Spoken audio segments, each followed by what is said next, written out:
نبی کہے اور کرے وہ سنت، جو نبی کی زندگی میں نہ ہو اور بعد میں ہو وہ بدعت ہے. پھر تجھے ماننا پڑے گا غدیر نبی کی زندگی میں تھا، سقیفہ نبی کے بعد تھا. غدیر سنت ہے، سقیفہ بدعت ہے. آج تک مسلمان قرآن کو اس کی ترتیب نزولی کے اعتبار سے اکٹھا نہیں کر سکے. جو آیت پہلے آئی تھی وہ درمیان میں پڑھی ہے، مکی صورتیں بعد میں آ گئی، مدنی صورتیں پہلے رکھ دی. قرآن کو اگر آپ پڑھنا شروع کریں تو قرآن چلتے چلتے آیت ایک بتاتی آگے لہجہ بدل دیتی ہے. غدیر میں رسول نے منبر بنایا ہے، سقیفہ میں جھگڑا ہو رہا تھا. بسم اللہ الرحمن الرحیم. مولا علی دربار خلافت میں آئے تھے کہ لے لیا تم نے منبر رسول، یہ قرآن میں نے ترتیب نزولی کے اعتبار سے جمع کر دیا ہے، اس قرآن کو رکھ لو. اور یہ کہہ کے واپس بھیج دیا کہ علی نہ ہمیں تیری ضرورت ہے نہ تیرے جمع کیے ہوئے قرآن کی ضرورت ہے. اس علی سے قرآن نہیں لیا. آج تک مسلمان قرآن کو اس کی ترتیب نزولی کے اعتبار سے اکٹھا نہیں کر سکے. جو آیت وہ درمیان میں پڑھی ہے، مکی صورتیں بعد میں آ گئی، مدنی صورتیں پہلے رکھ دی. قرآن کو اگر آپ پڑھنا شروع کریں تو قرآن چلتے چلتے آیت ایک بتاتی آگے لہجہ بدل دیتی ہے. بات ہو رہی ہوتی ہے بنی اسرائیل کی اور آگے فوراً حج کی بات ہونا شروع ہو جاتی ہے. حج کی بات ہو رہی ہوتی ہے آگے عورتوں کے حقوق کی بات ہونا شروع ہو جاتی ہے. قرآن نہیں بدلا، ترتیب بدل دی. ترتیب ایسے بدلی کہ جب ایک کتاب آپ پڑھیں، آپ کے پاس ایک کتاب ہو اور اس کتاب کو کوئی گھر کا بچہ آ کے شرارت میں پھاڑ دے اور صفحے ادھر ادھر کر دے، تو اب جب آپ کتاب پڑھنا شروع کریں گے تو اب آپ کو کتاب میں سے کچھ سمجھ نہیں آئے گا. ایک صفحے میں کچھ ہے، دوسرے صفحے میں کچھ ہے. اب پتا چلا کہ آج تک قرآن ہدایت کیوں نہیں دے رہا. یہ فرقے فاصلے قرآن سے ختم کیوں نہیں کر رہے؟ اس لیے کہ جس طرح قرآن نازل ہوا تھا اس طریقے سے تو ہے ہی نہیں. وہ قرآن علی لے کے ساتھ چلے گئے. اب یہاں پر الزام لگایا جاتا ہے کہ شیعہ یہ کہتے ہیں کہ ان کا قرآن اور ہے. ہمارا قرآن اور نہیں ہے، قرآن یہی ہے، لیکن ترتیب وہ نہیں ہے جس طرح نازل ہوا تھا. اور یہ آپ بھی مانتے ہیں کہ قرآن کی پہلی آیت کہاں پڑی ہے، قرآن کی آخری آیت جو آئی تھی وہ کہاں پہ پڑی ہوئی ہے. اس کا مطلب ہے قرآن نزول کے اعتبار سے نہیں، جیسے نازل ہوا تھا ویسے نہیں.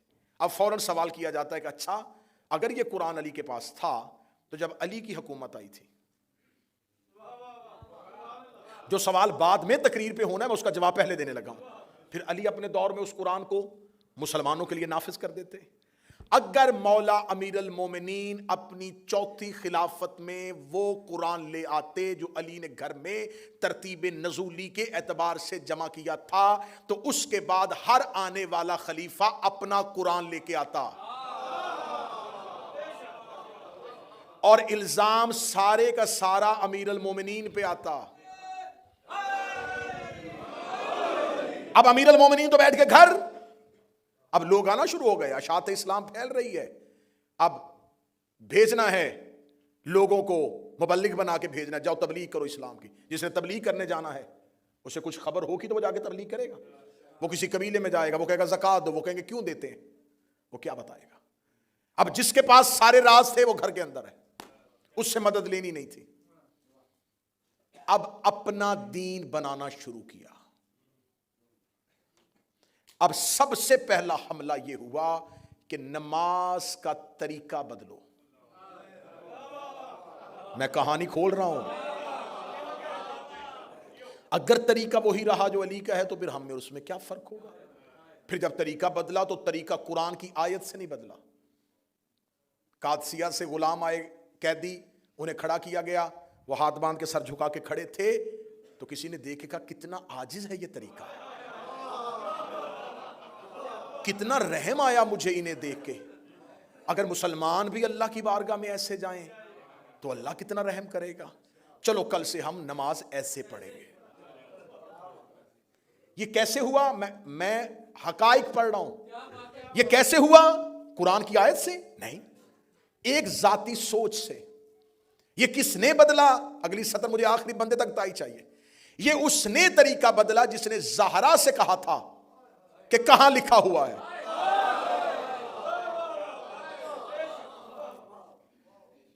اب اپنا طریقہ بنانا شروع کر دیا، ایک ایک چیز نئی بنانی شروع کر دی، حتیٰ کہ جب حاکم شام کا دور آیا تو اس سے آگے دربار میں ایک بندے نے پوچھا کہ نماز پڑھتے ہوئے آنکھیں بند رکھنی چاہیے کہ کھولنی چاہیے؟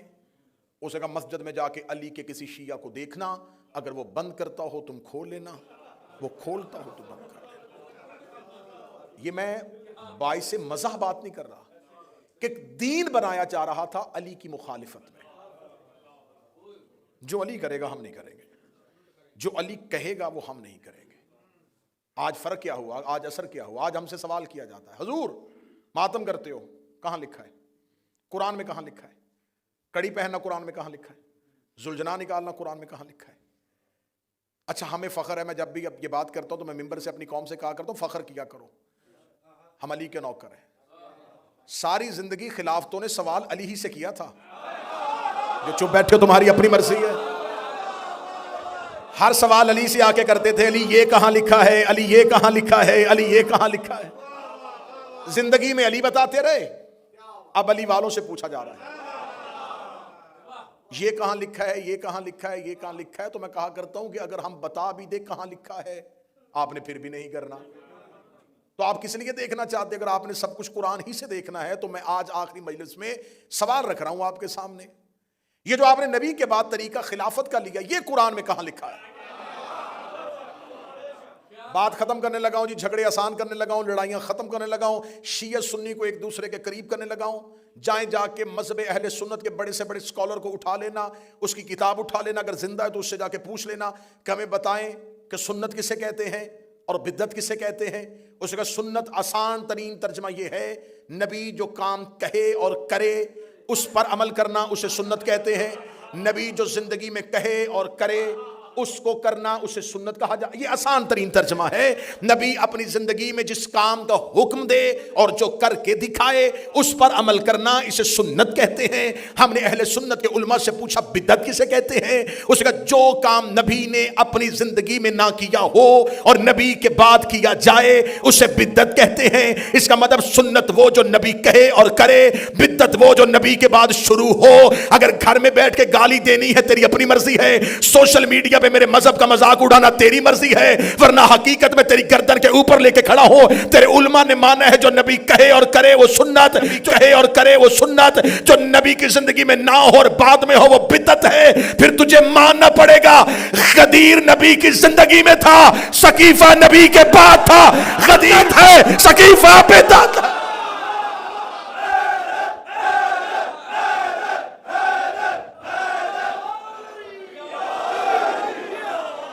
غدیر نبی کی زندگی میں تھا،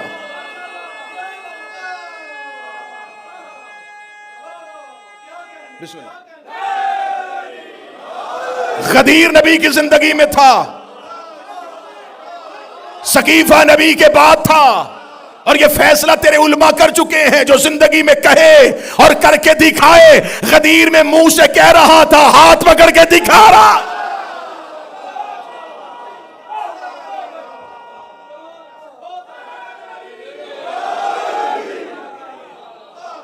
اس کا مطلب ہے کہ نبی نے غدیر کہی بھی تھی، دکھائی بھی تھی۔ قبلہ دراوی صاحب آپ سے دعا لے کے میں بہت بڑا ٹائٹل آج حسینیہ بریڈ فورڈ میں مسلمانوں سے چھیننے لگا ہوں، 1400 سال کے بعد ہم چھیننے لگے۔ ہم اہل سنت ہیں، ہم اہل سنت، ہم شیعان علی، ہم اہل سنت ہیں۔ نبی نے کہا تھا انی تارکن فیکم الثقلین کتاب اللہ و اطرتی، میری حدیث ہے، میں دو چیزیں چھوڑ کے جا رہا ہوں، نہ قرآن چھوڑنا نہ اہل بیت چھوڑنا۔ ہم نے نبی کے بعد کٹ گئے، مر گئے، اکیلے ہو گئے، تھوڑے ہو گئے، زندانوں میں پھینکے گئے، سولیوں پہ لٹکائے گئے، نہ ہم نے قرآن چھوڑا نہ ہم نے اہل بیت چھوڑی۔ بندے چپ ہو گئے، ہم ہی اہل حدیث ہیں، اہل سنت بھی ہم ہیں، اہل حدیث بھی ہم ہیں۔ سنت پر بھی عمل ہم نے کیا، حدیث پر بھی عمل ہم نے کیا۔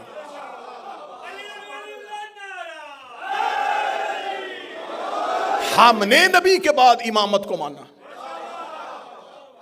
اور وہ ہم نے علی نبی کی حدیث سے لیا ہے. جھگڑے ختم کرنے ہیں نا, بات کسی کو تڑپانے کے لیے نہیں, محبت کے ساتھ کرنی ہے. جہاں تک میری آواز ہے میں اہل سنت سے کہہ رہا ہوں, رسول اگر غدیر میں حضرت ابو بکر کو مولا بنا دیتے ہم انہیں مان لیتے. 4 بندوں نے بے شک کیوں کہا ہے؟ مشکل فیصلہ ہو گیا, مان لیتے. رسول نے, کیونکہ قرآن نے کہا ہے جو رسول دے.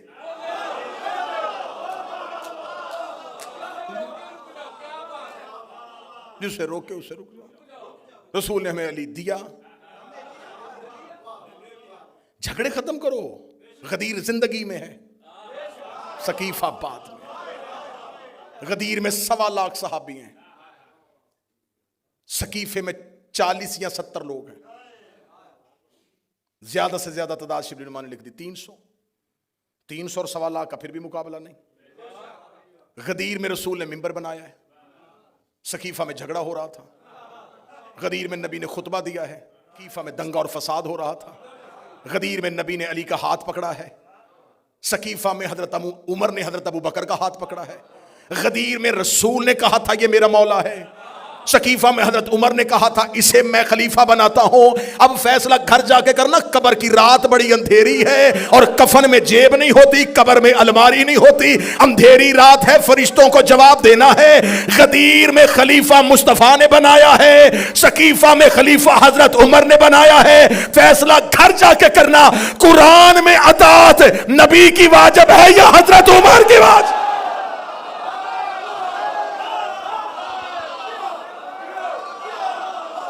اگر تو قرآن میں اطاعت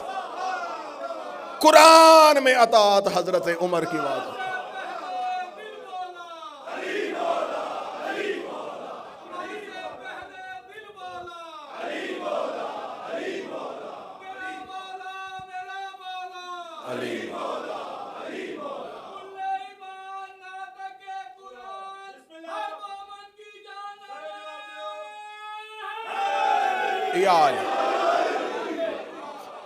اگر تو قرآن میں اطاعت ہے حضرت عمر کی واجب, پھر ہم شیعہ پیچھے ہٹتے ہیں. قرآن میں اطاعت مصطفیٰ واجب ہے, قرآن میں اطاعت پیغمبر واجب ہے. اور میں پہلے دن سے پڑھ رہا ہوں آیت کہ خدا نے کہا من یطع الرسول فقد اطاع, جس نے رسول کی اطاعت کی اس نے اللہ کی اطاعت. غدیر زندگی میں ہے. اب سیدہ جب دربار میں گئیں تو شہزادی نے صرف جگیر کا فیصلہ نہیں کروایا. ابن ابی الحدید کہتے ہیں کہ میں نے اپنے استاد معظم سے پوچھا, چلی جو گئی تھی بی بی, تو ان کو چاہیے تھا کہ وہ دے دیتے جاگیر. ابن ابی الحدید کہتا ہے کہ میں لکھ رہا تھا اور میرے استاد نے کہا قلم رکھ, اگلی بات سن اور لکھنا نہ. اگر وہ جاگیر دیتے زہرا واپس نہ جاتی, زہرا اگلا مطالبہ شوہر کی خلافت کا کر دیتی. سیدہ فوراً اگلا مطالبہ. تو یہ سوال فدق کا نہیں جھٹلایا جا رہا, یہ خلافت علی سے بچنے کی کوشش کی جا رہی. انہوں نے خلافت امیر المومنین سے بچنے کی کوشش کی, لیکن بہت برے طریقے سے خود بھی پھنس گئے اور ماننے والوں کو بھی پھنسا گئے. ہم نے نبی کے بعد امامت کو مانا, ایسا ہی ہے. امام کو منبر تخت ملے یا نہ ملے, امام ہی ہوتا. یوسف قید خانے میں بھی نبی تھے, موسیٰ جنگلوں میں پیغمبر تھا اور فرعون تخت پہ بیٹھ کے بھی لعنتی تھا. اس کا مطلب ہے کہ لعنتی تخت پر بھی بیٹھ جائے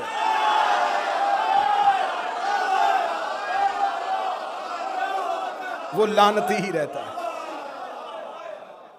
میں نے لعنتی کی بات کی ہے اور میرا مجمع بہت بڑا لکھا ہے, انہیں پتا ہے کہ میں نے لعنتی ہی کی بات کی ہے.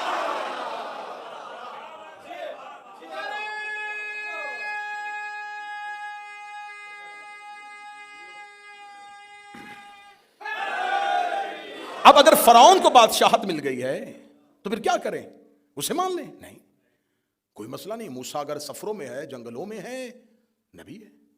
یوسف قید خانے میں نبی ہے.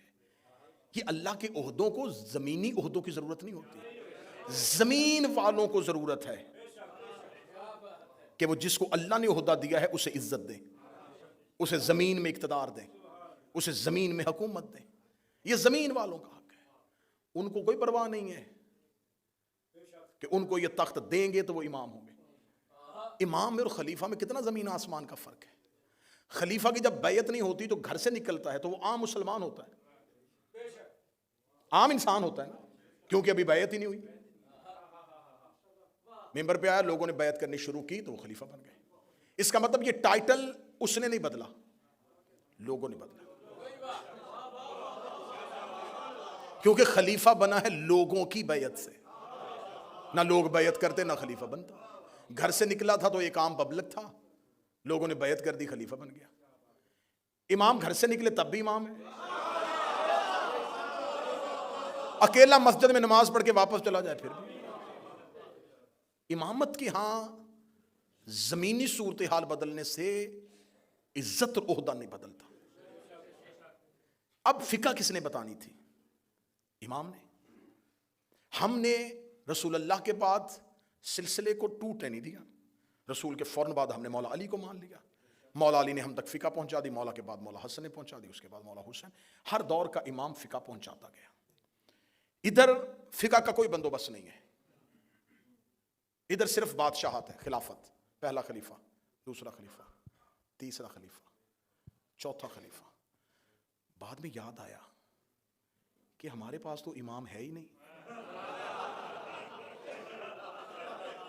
میں حقائق پڑھ رہا ہوں. اب آج اہل سنت کے جتنے بھی اسکول آف تھاٹ ہیں, حنفی ہیں, شافعی ہیں, حنبلی ہیں, مالکی ہیں, یہ سارے کے سارے اسکول آف تھاٹس کہتے ہیں کہ جو ہمارا سب سے پرانا بزرگ ہے وہ ابو حنیفہ ہے. یہ سب سے پہلے آئے تھے. یہ جب آئے ہیں اس وقت تک حکومت پہنچتی پہنچتی چوتھے دور کو کراس کرتے ہوئے پانچویں دور کے قریب پہنچ گئی. 4 خلافتوں کا دور گزر گیا اور مسلمانوں کے پاس ابھی تک کوئی فقہ نہیں تھی. تم نے پہلا امام بنایا ابو حنیفہ کو. جب تک وہ امام نہیں بنے تھے تم کس کی فقہ پر عمل کرتے تھے؟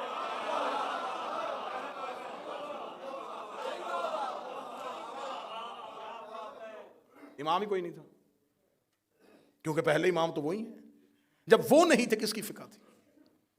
اگر کسی کی فقہ تھی تو پھر لے کے آئے کہ اس کے نام سے وہ فقہ ہو. فقہ ابو بکر صدیق, فقہ عمر فاروق نہیں. خلافت ابو بکر, خلافت عمر, خلافت عثمان, خلافت معاویہ. خلافتیں ہیں, امامت نہیں. اب رسول نے کہا تھا کہ میرے بعد میرے 12 جانشین. سنیں, انہوں نے کہا نہیں وہ 12 امام نہیں 12 خلیفہ. ٹھیک ہے بناؤ. بناتے گئے. پہلی 3 خلافتوں کا دور, مولا علی کا دور, حاکم شام آ گیا, مروان آ گیا, مروان کے 4 بیٹے آ گئے, اب عباسی بادشاہ آ گئے. چلتے یہ خلافتیں آتی پھیلتی چلی گئی. رسول نے کہا تھا کہ 12 پہ تعداد رک جائے گی.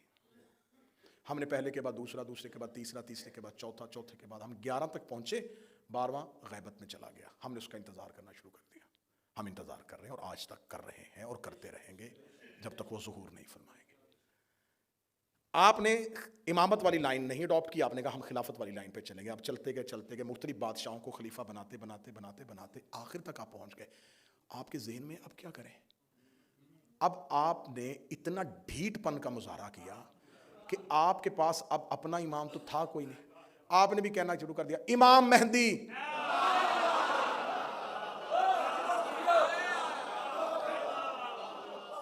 اچھا امام علی نہیں کہا.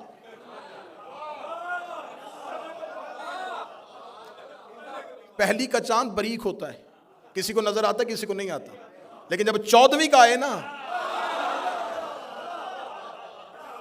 علی امامت کا پہلی کا چاند ہے, میرا مہدی 14ویں کا چاند ہے.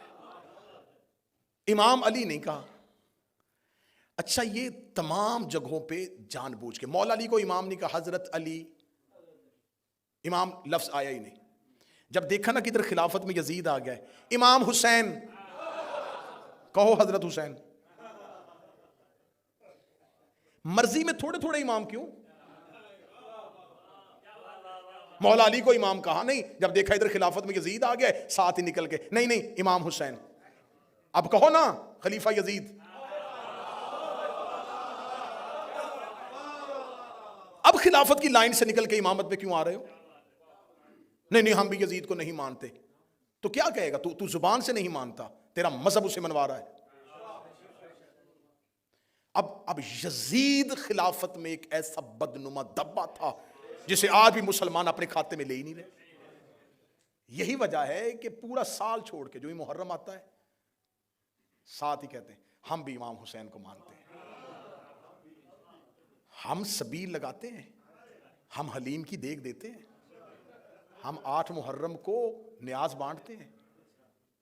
اب امام حسین کے کیمپ میں آنے کی کوشش کی جا رہی ہے کیونکہ اب یزید برداشت نہیں ہو رہا. اب امامت کے کیمپ میں آنے کی کوشش نہیں اب ہم امام حسین کو مانیں گے، ہم بھی امام حسین کو مانتے، ہم بھی امام حسین کو مانتے. اتنی آسانی سے حسین ہم نے بھی نہیں دینا.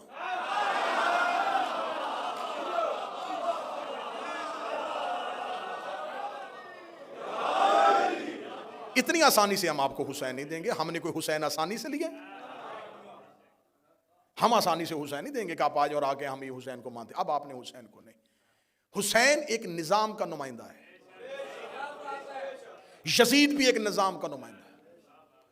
حسین اپنی مرضی سے امام نہیں بنے، اسی نظام کے تحت امام بنے. سطر اگلی بڑی مشکل ہے، کم کلیجوں سے نیچے اترے گی. یزید بھی مرضی سے خلیفہ نہیں بنا،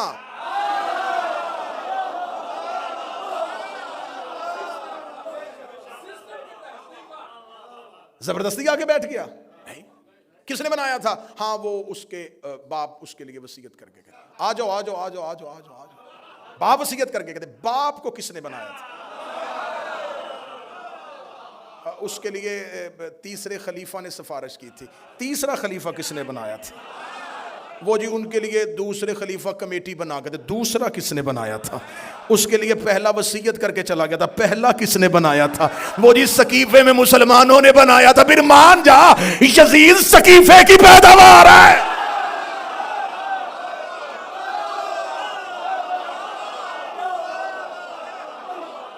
اب آؤ ادھر آؤ، امامت کی طرف آؤ. تم نے حسین کو کیوں مانا؟ اس لیے کہ حسن نے کہا تھا کہ میرا بھائی امام ہے. حسن کو کیوں مانا؟ اس لیے کہ علی نے کہا تھا میرا بیٹا امام ہے. علی کو کیوں مانا؟ اس لیے کہ نبی نے غدیر میں کہا تھا علی امام.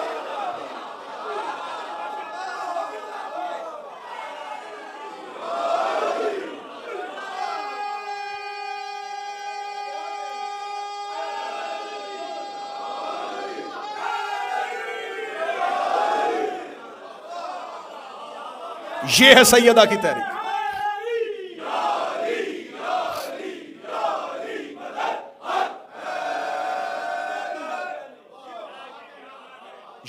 یہ ہے سیدہ کی تحریک.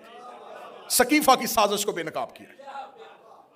یقین کرو اگر سیدہ یوں کھل کے سامنے نہ آتی، آج تک سقیفہ کی خلافت جنگ جمل اور جنگ صفین کی طرح اجتہادی مسئلہ بن جاتی.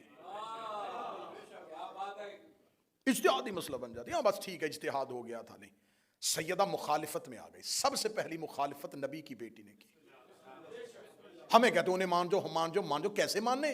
زہرا نے مخالفت کی ہے.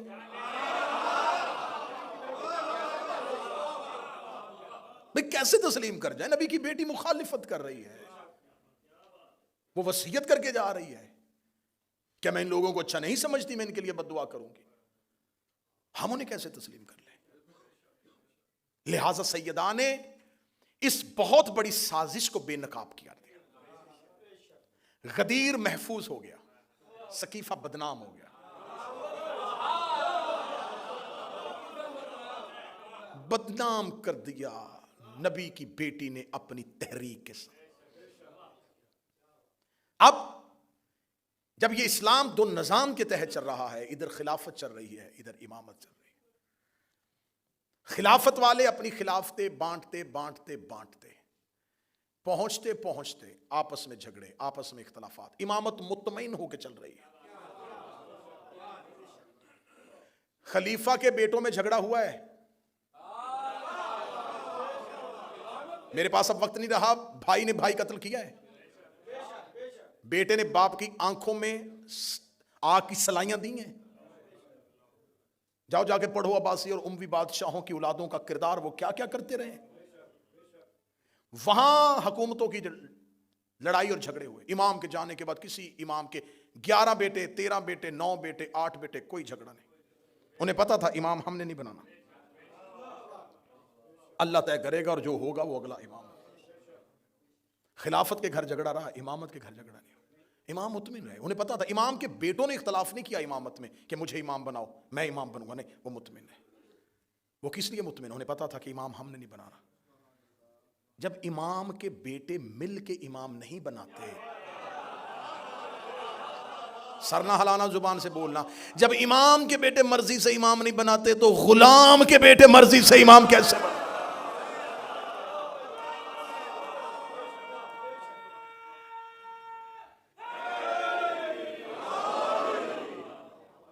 یزید سقیفہ کی تحریک کا ایک مرکزی کردار ہے۔ سقیفہ کا تراشا ہوا مجسمہ یزید ہے، اور غدیر نے جس سے سخنور کیا وہ حسین بنا۔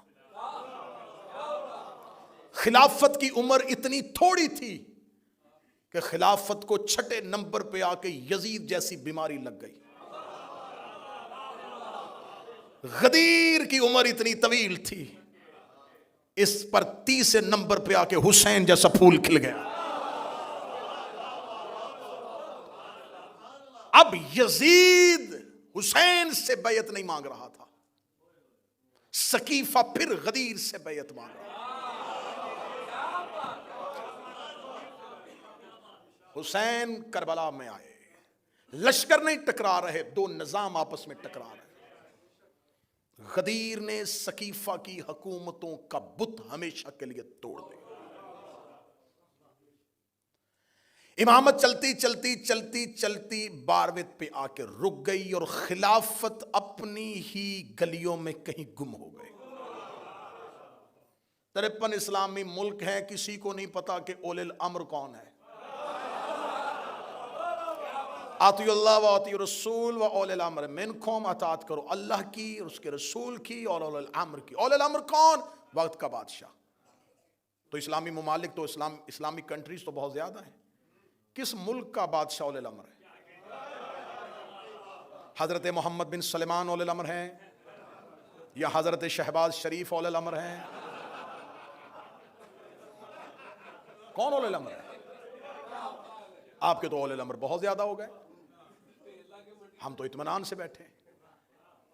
کس سے چھینی تھی؟ نبوت کے بعد عہدہ چھینا تھا نا، اب آ جاؤ، انتظار کرو ایک وقت کا، ہم بھی کر رہے ہیں۔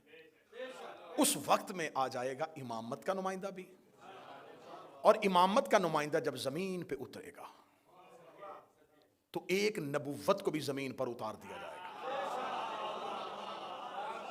میں تحریک سیدہ کے آخری جملے پڑھنے لگا ہوں۔ جب وقت نماز ہوگا تو یہ پہلا جملہ ہے جو امام کے ظہور کے بعد زمین پہ گونجے گا۔ امام زمین پہ آئیں گے، اذان دے دی جائے گی، اذان دینے کے بعد لوگ صفیں باندھ دیں گے، سرکار ولی العصر کے پیچھے نماز با جماعت ہونا شروع ہو جائے گی، یا پچھلی صف میں آ کے عیسیٰ ابن مریم کھڑا ہو جائے گا۔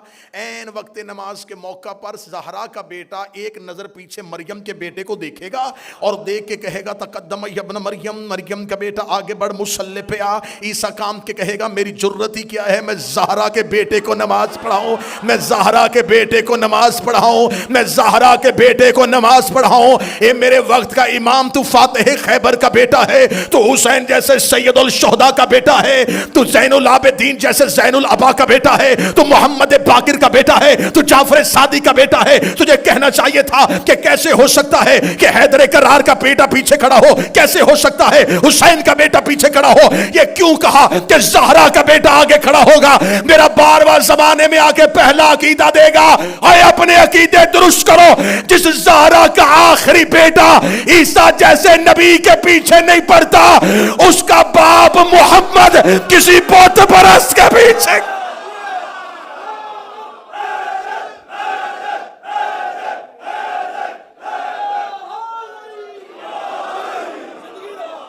انتقام میں حجت شروع ہوگا زہرا کے دشمنوں سے. میرا مولا تمہیں اپنی زندگی میں ظہور دکھا دے. ہماری آنکھیں بند ہوں تو میرا بارواں آئے ہمیں قبروں سے اٹھنے کی توفیق دے. میرا مولا انتقام ہی زہرا کے دشمنوں سے شروع کرے گا، قبروں سے نکالے گا. روایات مذہب جعفریہ کی چاہو گے میں ممبر پہ دکھانے کے لیے، قبروں سے نکال کے الٹا لٹکائے گا، کہے گا جلاؤ ان کو. مذہب اسلام میں میت جلانے کی اجازت نہیں ہے. میرا بارواں کہے گا جلاؤ ان کو. میں ان کے بدن سے آگ کے شعلے دیکھنا چاہتا ہوں. اے رحمت للعالمین کا بیٹا، کیوں ان کے جسم سے آگ کے شعلے دیکھنا چاہتا ہے؟ رو کے میرا بارواں کہے گا نہیں بھولی مجھے دادی کے دروازے کی. جلتے ہوئے شعلوں میں روتی رہی ہے زہرا، جلتے ہوئے شعلوں میں روئی ہے مصطفیٰ کی بیٹی. جن بچوں نے یہ محنت کی ہے، میں مصائب کے آغاز میں ان کے لیے دعا کروں. اللہ ایان عباس کو، ناصر کو اور جتنے بھی بیمار ہیں شفا دے. اللہ فروغ عزا کو، اللہ اس بارگاہ کے منتظمین کو، ان کے عہدیداران کو، ان کی خدمت گزاروں کو. حسین کی ماں کسی کا محتاج نہ بنے. فرانس سے آئے ہوئے میرے محترم بابا انوار شاہ جی تشریف فرمائے. سیدہ ہمیشہ انہیں اپنے گھر کی نوکری نصیب فرمائے. جلتے ہوئے شعلوں میں مارا ہے نبی کی بیٹی. یہ آواز میری یہاں تک نہیں رہے گی، میں بار بار کہہ رہا ہوں، یہ مجلسیں پوری دنیا میں سنی جا رہی ہیں. ہزاروں لوگ ان مجلسوں کو سن رہے ہیں. میں تم سب کے عقیدوں کو سلام کرتے ہوئے آواز جہاں پہنچانا چاہتا ہوں وہاں پہنچانے لگا ہوں، تاکہ میں قیامت والے دن نبی کی بیٹی کے سامنے شرمندہ نہ ہوں. مسلمانوں، تمہارے مذہب میں اگر چور قرآن پہ ہاتھ رکھ کے قسم دے دے تم اس کی قسم مان لیتے ہو. قاتل قرآن اٹھا لے تو مان لیتے ہو. میں مذہب جعفریہ کا ایک ادنا سا طالب علم، حسین کا عزادار، ماتمی حسینیہ بریڈ فورڈ میں بیٹھ کے ممبر پہ مائک پہ دو علموں کے درمیان کھڑے ہو کے کہہ رہا ہوں، مجھے اللہ کی وحدانیت کی قسم، مجھے نبی کی رسالت کی قسم، مجھے زہرا کی عزت کی قسم، مجھے حسن کی عصمت کی قسم، مجھے حسین کی 13 ضربوں کی قسم ہے، میں غلط پڑھوں نبی امت میں سے نہ اٹھائے، علی اپنے پیروکاروں میں سے نہ اٹھائے، حسین اپنے عزاداروں میں سے نہ اٹھائے. میرا حشر قیامت والے یہودیوں کے ساتھ کرے. اتنی قسمیں اور بددعائیں کوئی نہیں دیتا. دو علموں کے درمیان ممبر پہ اتنی قسمیں کھا کے صرف سنیوں کو یقین دلانے لگا ہوں، قتل ہوئی ہے نبی کی بیٹی. طبعی موت نہیں مری، قتل کیا گیا ہے نبی کی بیٹی کو. میرا کام تھا قسمیں کھانا، اب جا کے علماء سے پوچھنا کس نے قتل کیا تھا نبی کی بیٹی کو، کون دروازے پہ آ کے مارتا رہا تھا مصطفیٰ کی. قتل ہوئی ہے پیغمبر کی بیٹی. اور جوان بیٹیوں کے باپ بیٹھے ہو. جب زہرا نے دنیا چھوڑی ہے، منتظر شاہ بی بی کی عمر اتنی تھی جتنی کربلا میں حسین کے اکبر کی عمر تھی.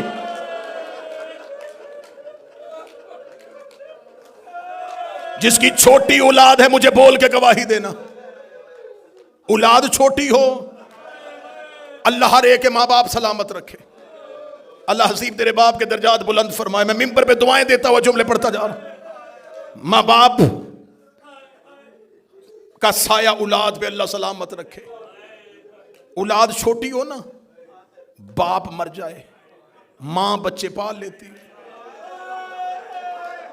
اللہ نہ کرے کوئی اولاد چھوٹی ہو اور ماں مر جائے، پھر باپ سے بچے پالے نہیں جاتے.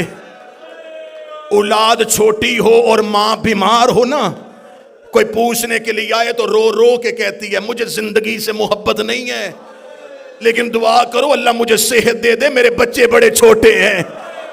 بچے چھوٹے ہوں تو ماں کو موت سے ڈر لگتا ہے.